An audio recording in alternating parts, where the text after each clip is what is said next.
Welcome to Objections with C. Stanley Willis. I am C. Michael Morris. Over here, as you see, is C. Stanley. How are you? Don't look confused. It's your name. That's your name that you wanted on the show. It's the C. Michael Morris that was confusing me. Every S-E-E every show I try to bring a little of attention to Morris? myself, and you always want to steal it. Why is everything, again, still... I don't know how many shows we've done. 1,000? And every one is about you? I think it's like 40. The show that we should cover is narcissism and why it is C. Stanley Willis. How are you today? I'm feeling pretty full of myself and happy. Confident. Great. It's awesome. If you weren't such a loser, we'd have a great show. At least the theme has stayed the same. I'm glad you brought up losing because I want to talk about the tears that are flowing from all of these people about three different things that happened in a 3-day period. It took the weekend off. Yeah. We start with the concealed carry thing. Out the door. Supreme Court rules on that. Next day, Roe versus Wade. They gave us a nice weekend for everybody to cry and bitch and moan about it. And then on Monday, they come in and vote that if you're illegal, you're a person here illegally, you can't vote. Which one do you want to touch on? Because it doesn't seem to be upsetting anybody. Well, they all seem to be upsetting everybody. You must be on Facebook. I'm kidding. We all know that Stan is not on Facebook. No, actually, if you're on Facebook, it's actually my wife who's answering you, not me, even though it says me. Well, and as I've stated before, I'm really happy that you told me that after the fact of some of the things I was sending you, and I wasn't getting a response. And then when I walk in the office, Kelly always looks at me like she's very angry. Do you think that's fair to tell your friend, best friend probably, and best co-host that after the fact that I'm sending you horrible things, like Kelly's reading all that? Yeah, I do actually. That was nice. I found it pretty humorous. Actually. It's actually the funniest thing you've ever done. We could say, and Nate, what do you think? Was it funny or is it not funny? Oh yeah, it was funny. It was funny. What is it? See? He's Tom Rickles. All of a sudden, he's the one that knows what's funny and what's not.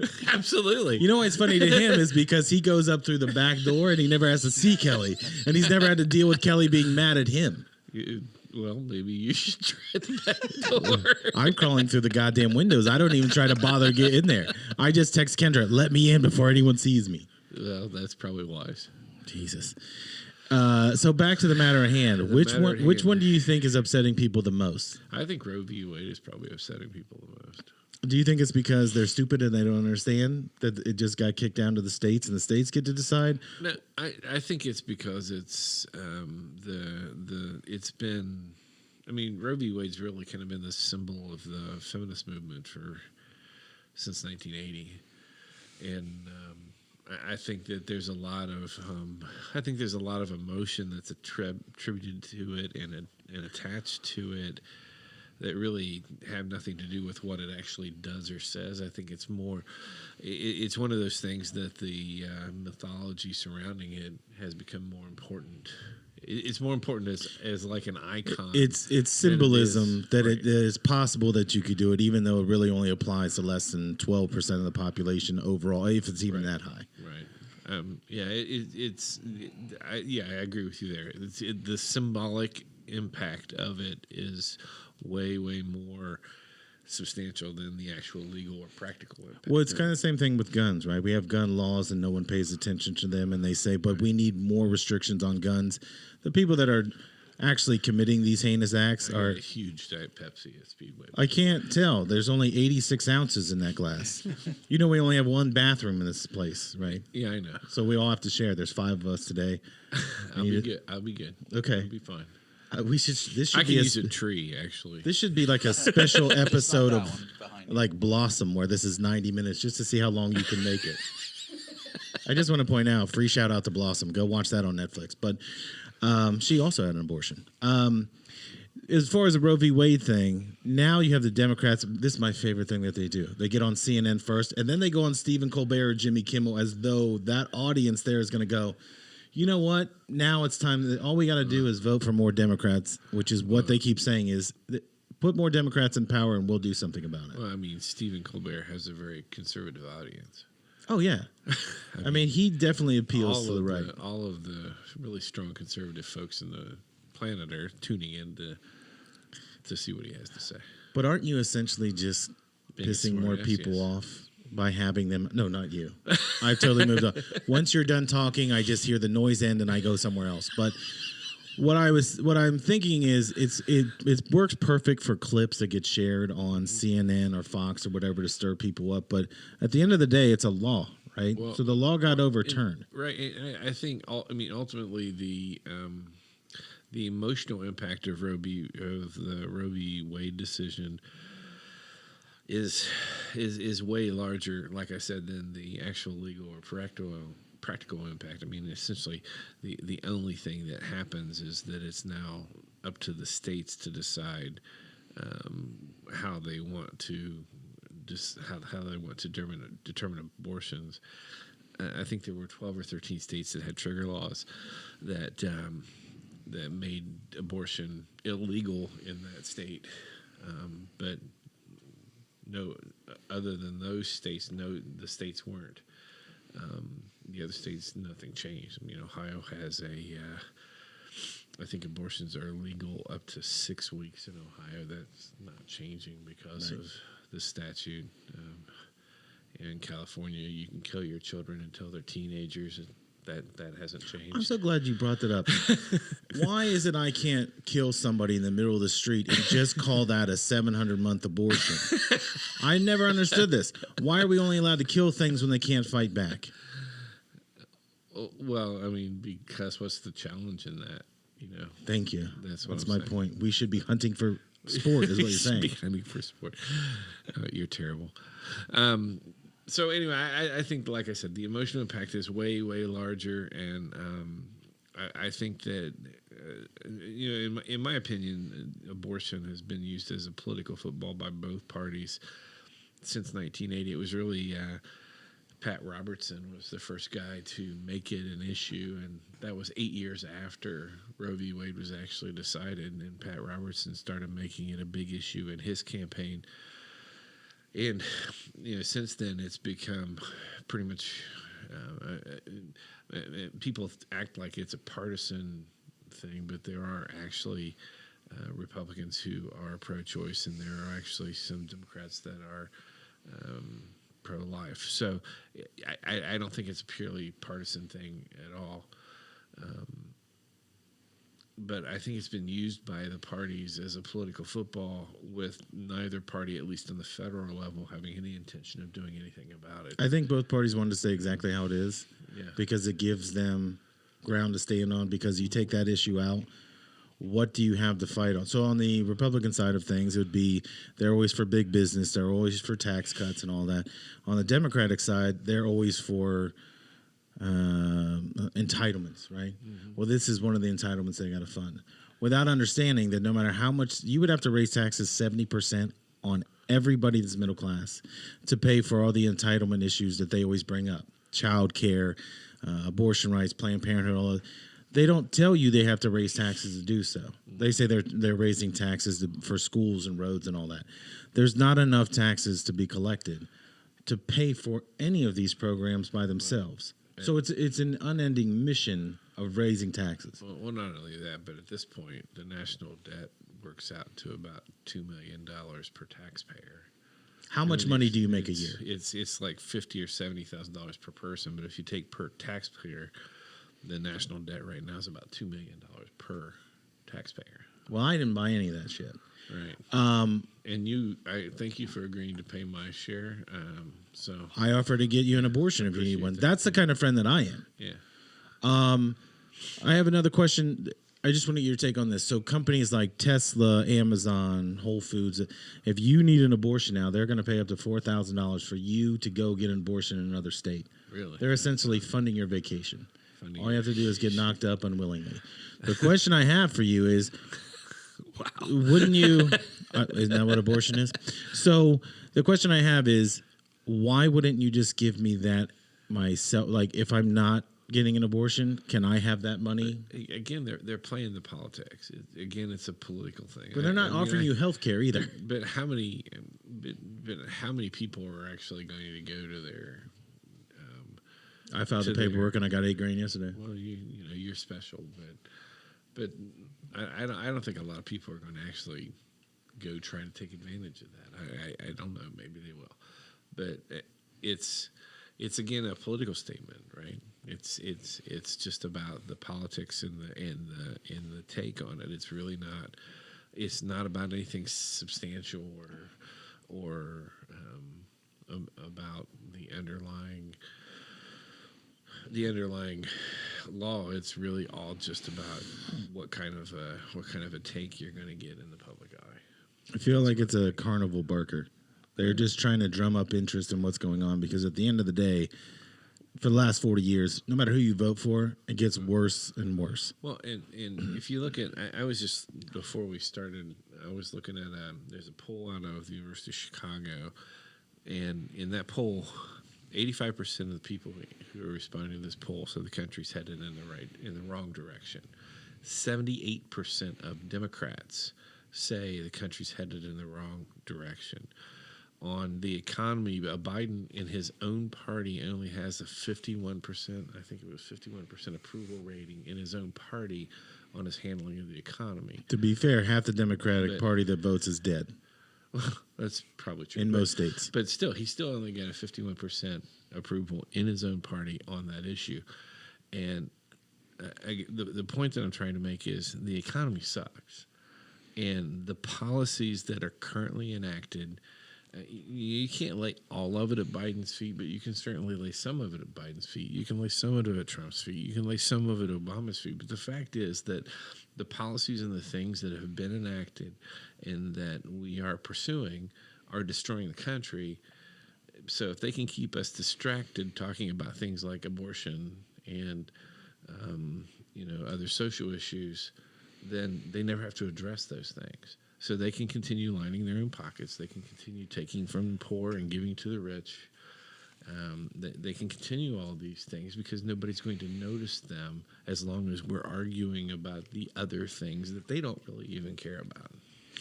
Well, they're not affected, but so that makes me question why the day before Roe v. Wade, they say basically anybody can carry a handgun into an IHOP anytime they want. Right. It's almost like they're setting it up like you can all kill each other when you're fighting over food eventually. We don't really care, right? Well, they don't care. That's the fact. And wait a minute, since when? That's the politicians don't give a rat's patootie about anything but the politicians. Have you seen those commercials? They care about us. Tim Ryan is out there saying how much he cares about me. Well, he does care about you, but you're special. Are you calling me like a kid that wears a helmet? Okay. I would only know who Tim Ryan is because on both sides people are attacking him because I think he said he likes Trump's policies in a spot. Mm-hmm. And it was like so out of left field. I think you're seeing more and more people say Trump's policies. I don't know that Trump was trying to say, you know what, we're going to put what was the phrase? We're going to put you can't buy that in New York. You know who outlawed that? Who? Michael Bloomberg. Yeah. He wants to limit the amount of soda that you can have, and he did a great job. What you can do is you can buy 2 smaller ones. That's okay, but you can't buy that. Well, no one should have 100 ounces of any fluid at any given time. But I should have a right to die. Where are you going with that? Are you driving through the desert? Why do you have to buy such a large thing? Because that way I don't have to keep going back to the refrigerator and wasting energy. So you take that all day and then you have it all night. So you go home with it. You go to your kids' ball games. That'll be gone in half an hour. This is why Mike Bloomberg targets specifically you. Yeah, probably. Do you know how many that guy got it's zero? It's not Mike Bloomberg's business. It isn't. Okay, so government overreach. Right. Isn't that a government overreach? Yeah, but you were talking about something else, Nainer. No, but I'm going to tie it all together because everything, when you start with big gulp, you can go anywhere that you want. I'm following you. So Eric Adams, the current mayor of New York. You can still carry it. That's where we were. Yes. So the crime in New York is getting out of hand. I mean, it's been bad. Woman just got shot in the face out walking her baby. Is it the Upper East Side? It's a nice area, isn't it? Yeah, it's in like where all the billionaires play. Yeah. So she's out with her baby in a stroller, and they kill her. Just put a gun in her face and shot her. Yeah. Like they didn't even rob her. But they saved the baby. They aborted the mother. So, I mean, you could look at it any way you want. I guess you could look at that. From now on, anytime anyone dies, it's you did this planet a favor. So that's where you have, like, they have pictures of Eric Adams, like he was at the scene. I'm not saying that he did it, but I would look into him. But what I'm saying is this guy keeps showing up for PR photos at murder. Like yesterday, a woman was pushed in front of a train again. Like things that are going on in New York are kind of like horror movie type shit. It's like it was before before Giuliani. Rudy Giuliani was mayor and straightened it all up, and now it's back to the. But was what Rudy Giuliani did, is that government overreach, or is, to me, when Giuliani said, Probably in some ways. But is it better for you? I don't know. You don't know. You didn't even think about it. What's going on right now isn't better for you. That's what I mean. Is there a point where the government actually is stepping in and police departments are stepping in, and that's a good thing? Because right now it seems like the funding for the cops, I saw the Atlanta cops are getting $22 million as an increase in what they're doing. So then they broke down all the other, but there's literally nothing, no mention of schools for 30 different things that are listed. Right. The cops are getting 10 times more than any other program. Well, from police overreach, in my opinion, I mean, police overreach doesn't come from having more patrols. It doesn't come from stopping people from doing illegal things. So if we need more patrols in order to stop people from doing illegal things, I don't see that as police overreach. The place that your overreach comes in, I mean, police are it's a dangerous job. They're in jeopardy most of the time when they're out there, especially in this environment. They need to be able to protect themselves. It's the militarization of police and the ability for police to do things that should be unconstitutional, like stop and search and those kinds of things. That's where the overreach comes in. So when Giuliani had this stop and frisk anywhere in New York City, that's overreach. Yeah, I think that is overreach, because I think that under the Fourth Amendment, American citizens should not be subject to a stop and frisk without probable cause. What if they're in an 8 out of 10? An 8 out of 10? You mean like attractive? Oh, well, I mean, if they're a 5 out of 10, let them go. If I guess you're saying if somebody's hot, then they deserve to be frisked. I'm just saying, if Gisele Bündchen is walking on a subway and I think that she has an Uzi, I should be allowed to grab her by the ass biscuits. She probably would enjoy that. Well, I'm just saying, she's like 50 years old at this point. Right. She should be glad I'm giving her any attention, because I got it going on. I got a podcast. So you definitely have it going on. Stay focused here, because there's no doubt about that. I want to continue with the New York side of this. Is that illegals now are not allowed to? You ever get caught between the moon and New York City? No one has actually. People have been stabbed there. Yeah. The illegals being able to vote. So when, I don't know what it is, there's truckloads of them that are roasting getting here. Place. Why would you let anybody vote in your if we care about integrity of elections, why would you just let anybody who's not even on the roster vote? So that is the third thing that gets struck down. If you think about it, so anybody in the world can decide they want to vote in a New York election. That's okay. Right. That's what you want. But they want to do it statewide. New York was the first one to say, You want New York to now become radio controlled from all over the world. People is just like, no, I like this guy. But it's a dumb idea. How do you complain about, so the last two elections, then Bush and Gore, there was always interference on some party, and that's, the person that won didn't win legitimately. Mm-hmm. If you have votes that are coming from Guam and there's 1 million of them, who's going to know that any of them are real? Right. So I just think that if you're trying to push that kind of thing through, especially in New York, it's actually a territory. I know. I met my first wife there. Don't ask like I don't have a map. They're allowed to vote in our elections. Okay, bad example. Let's say someplace that's not a U.S. territory, like Wyoming. What I don't understand is if you're going to just count vote, that's literally saying we're going to stuff the ballot box with a bunch of people you can't track down anyway. So you can't ask them. Right. So I don't know what the number is now, but I believe they say there's over 3 million people that have come in the country illegally. And they're just, I think that's probably a low estimate. But let's just take that. It's the one everybody. It's the number everybody. But if you put those voters, let's just say I cut them into 1/6 here and there and put them in different areas, your voting outcome changes. Well, they're not voting for Republicans is the thing, I wouldn't think. Right? Because if the Democratic Party is going to promise you all these entitlements And the Republican Party is going to say, we're going to save you money on your small business tax, and you're washing a dish. You don't care about that. Right. So I don't understand. I think that's why the borders have been open all this time, is thinking we're getting all these free votes. Mm-hmm. So instead of attacking the border crisis, let's just let them all vote. It makes no sense. But people aren't even upset about that because they're still talking about Roe v. Wade. No, and we're also not testing them for COVID. Well, nobody gets COVID when they come to America. Oh, really? I mean, that's what I heard. Okay. You know what's funny is now we can actually say it came from Wuhan. Yeah, I know. But we couldn't say that in the beginning because you were racist. Couldn't say that in the beginning. No. When we started this show and the other show, I said we are not going to attack Asian people. Nate did it anyway. He did not even care. I said stop Asian hate. He didn't hear me right, and he beat the living shit out of them. Now we can do it again because it's not racist. It's not against Wuhan. It's just against anybody. Right.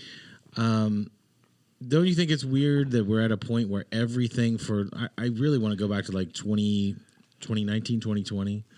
It seemed like there was this groundswell in America, like they're going to make all these radical changes. Right. And now we're not even halfway through 2022, and all those changes that's done. We're done with this because we're moving on to something else. And what we're moving on to is trying to start a war with Russia. Right. And it's like all this other stuff doesn't matter. Well, it's because the things that they did are going badly. So, and it's a time-honored tradition. If things aren't going well in your presidency, start a war. That's right. Everybody forgets about Everybody forgets about how bad it's going. A lot of good country songs, some T-shirts, a lot of flag. Remember when the flag was an insulting thing, and now everyone's like, "You got to be." The only flag we care about now is Ukraine, not ours. Do you remember how much everybody hated George W. Bush until I mean, everybody could. Nobody until 9/11. Yeah, nobody could stand him. Now he's a hero. Yeah, and he hangs out with the Obamas. Yeah. You know they're all related. We'll get into that at a different show. Okay, fair enough. Yeah. Thank you, C. Michael. Yes. See us on YouTube. See Stanley Willis. Objections. You know what to do.